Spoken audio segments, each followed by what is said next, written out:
नमस्कार दोस्तों, आज हम एक बुनियादी सवाल से शुरुआत करें। आखिर सच क्या है? फिर हम जानेंगे कि क्या हमारा अनुभव ही सत्य है, जैसे अंधेरे में रस्सी सांप जैसी दिखती है। क्या हमारी इंद्रियां हमें धोखा देती हैं? इसके बाद भारतीय दर्शन के अनुसार हम वास्तविकता के 3 स्तरों को समझेंगे: स्वप्न, व्यवहारिक जगत और परम सत्य। हम चर्चा करेंगे कि वास्तविकता बनाम सत्य में क्या अंतर है। 5वें पड़ाव पर हम देखेंगे कि एक बच्चे से लेकर एक वैज्ञानिक तक सत्य का विकास कैसे होता है। छठा सवाल सबसे गहरा है, मैं कौन हूँ?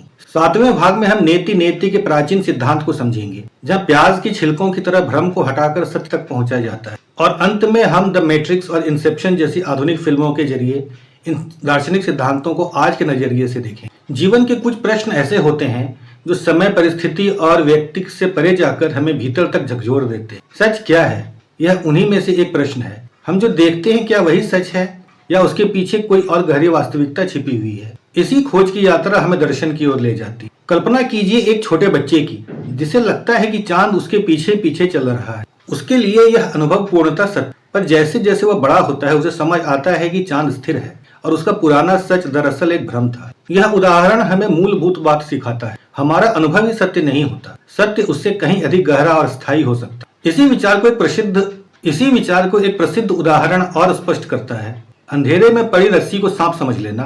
रात में व्यक्ति डर जाता है, पसीने से भीग जाता है और भाग खड़ा होता है। उसके लिए उस क्षण में सांप पूरी तरह सच होता है, लेकिन सुबह प्रकाश में वही वस्तु रस्सी निकलती है। यहाँ वस्तु नहीं बदलती, बल्कि उसे देखने का दृष्टिकोण बदल गया।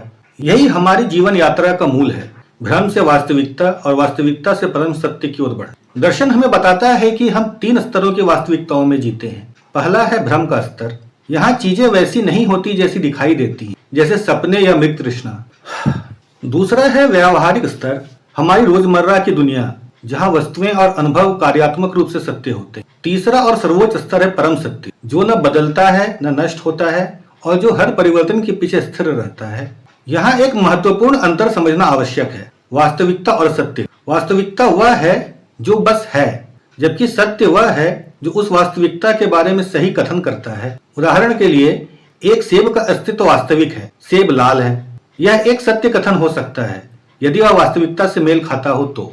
इसी प्रकार सूरज का अस्तित्व वास्तविकता है और सूरज स्वयं प्रकाशमान है, यह उसके बारे में एक सत्य। परम वास्तविकता, सूरज वह बस है, चाहे हम हो या ना हो, सूरज है। जबकि परम सत्य क्या है? सूरज अपने आप चमकता है, यह सही कथन है, कभी नहीं बदलेगा।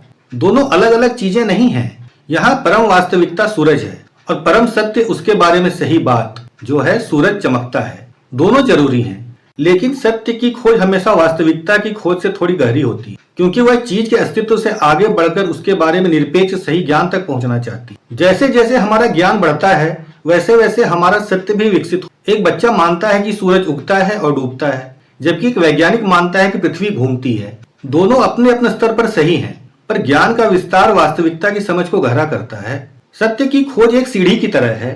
प्रारंभ में हम छोटे छोटे बदलने वाले सत्यों को पकड़ते हैं, जैसे मुझे भूख लगी है या मैं 14 साल का हूँ। फिर हम बड़े सत्यों तक पहुंचते हैं, जैसे मैं इंसान हूँ, और अंततः हम उन प्रश्नों तक पहुंचते हैं जो सबसे गहरा है, मैं कौन हूँ। जब हम इस प्रश्न पर गंभीरता से विचार करते हैं तो पाते हैं कि हमारा शरीर, विचार और भावनाएं सभी बदलते रहते हैं। फिर वह क्या है जो इन सबको देख रहा है? यही साक्षी यानी चेतना हमारे अस्तित्व का मूल है। परम सत्य तक पहुंचने का एक सरल पर गहन तरीका है, यह नहीं वह नहीं। इस विधि में हम अपने आप से जुड़ी हर पहचान को नकारते हैं। मैं शरीर नहीं हूँ, मैं विचार नहीं हूँ, मैं मन नहीं हूँ। अंततः जब सब परतें हट जाती हैं, तब जो बचता है वही हमारा वास्तविक स्वरूप है, शुद्ध चेतना। आधुनिक उदाहरणों में भी यह विचार झलकता है। फिल्मों जैसे द मैट्रिक्स और इंसेप्शन यह प्रश्न उठाती हैं कि क्या हमारी दुनिया वास्तव में वैसी ही है जैसी हम देखते हैं, या यह किसी गहरे स्तर का भ्रम है। दर्शन भी यही कहता है, जब तक हम परम चेतना को नहीं पहचानते तब तक हमारी समझ अधूरी है। जीवन में इस ज्ञान का उपयोग कैसे किया जाए? सबसे पहले हर चीज पर प्रश्न करना सीखें, क्या यह सच है? दूसरा, साक्षी भाव विकसित करें, अपने विचारों और भावनाओं को देखने का अभ्यास करें, उनसे जुड़ने का नहीं। तीसरा, नाम और रूप से परे देखने की आदत डालें, वस्तुओं को उनके अस्तित्व में अनुभव करें, केवल उनके नाम से नहीं। अनेक कहानियां जैसे अंधों और हाथी की कथा या नदी का समुद्र में विलीन होना एक ही बात सिखाती। हम अलग अलग प्रतीत होते हैं, पर मूल रूप से हम सब एक ही सत्य की अभिव्यक्तियां हैं। इन सब का सार यही है कि सत्य कोई बाहरी वस्तु नहीं बल्कि एक अनुभव है, एक पहचान है, जब हम गहराई से देखते हैं तो हम पाते हैं कि हम वह नहीं है जो दिखाई देते हैं, हम वह हैं जो देख रहे हैं। इसलिए अगली बार जब जीवन में कोई सांप दिखाई दे तो ठहरिए, ध्यान से देखिए। आप वह नहीं है जो आप अपने बारे में सोचते हैं। यहीं से सत्य की वास्तविक यात्रा आरंभ होती है, थोड़ा रुककर, थोड़ा गहराई में जाकर और स्वयं को पहचानने की दिशा में कदम बढ़ाकर। भारतीय दर्शन में सत्य और वास्तविकता के दृष्टिकोण इन 3 श्रेणियों लौकिक, अलौकिक और पारलौकिक के लिए अलग अलग होते हैं। लौकिक या व्यवहारिक सत्य को व्यवहारिक सत्ता या एम्पेरिकल रियलिटी माना जाता है। यह वह सत्य है जिसे हम अपनी इंद्रियों और तर्क से प्रमाणित करते हैं। विज्ञान और दैनिक जीवन में इसी सत्य पर हम टिके हैं। यह परिवर्तनशील है, जो आज है वह कल नहीं रहेगा।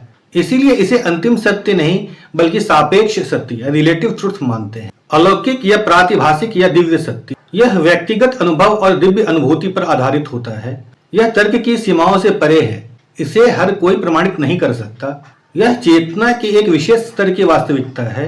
उदाहरण के लिए ध्यान में होने वाले अनुभव, यह उस व्यक्ति के लिए पूर्णतः वास्तविक होते हैं, भले ही वे भौतिक जगत के नियमों को न माने। पारलौकिक या परमार्थिक सत्य, पारलौकिक अक्सर परमार्थिक सत्ता की ओर संकेत करता है। यह वह सत्य है जो समय, स्थान और परिस्थिति से परे है। आत्मा, परमात्मा और मोक्ष को ही त्रिकाल अबाधित सत्य माना जाता है। यह सत्य कभी बदलता नहीं है, यही एकमात्र परम वास्तविकता है।